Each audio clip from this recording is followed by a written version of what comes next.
السلام عليكم واسعد الله صباحكم كل خير. يا اخوان، مقولة اليمن اصل العرب هذه كذبة، الكثير انساق لها والكثير صدقها. ما في حاجة اسمها اصل العرب، اصل العرب من الحجاز ونجد، غير كذا كلام فاضي وكلام غير صحيح نهائيا. وبخصوص اليمن قديما كانت تسمى سبأ، ثم حمير، ثم مملكة حضرموت، ثم تابعة لدولة الحبشة، وكان يقال لهم أحباش، جنسيتهم حبوش، وأراضيهم كانت تابعة لدولة الحبشة.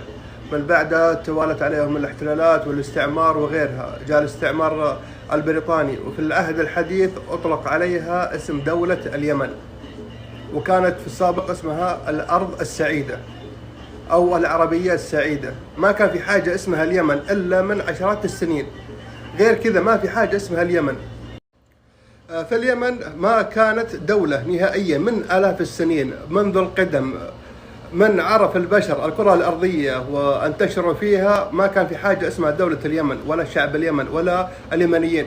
هم أهل الجزيرة العربية من نجد والحجاز، في فترة من الفترات هاجروا إلى جنوب الجزيرة العربية، ثم عادوا إلى ديارهم بنجد والحجاز، وبعدها انتشروا في شمال أفريقيا وشمال الجزيرة العربية، وهؤلاء هم أصل العرب. وسابقا تنطق اليمن على جنوب الكعبة، والشام على شمال الكعبة، ولا لها أي علاقة نهائيا بدولة اليمن حاليا ولا بأهلها نهائيا. وأغلب أهل اليمن الآن هم خليط أفارقة على آسيويين، وما لهم أي دخل بأصل العرب نهائيا، ولا يمتون، الغالبية منهم لا يمتون للعرب نهائيا.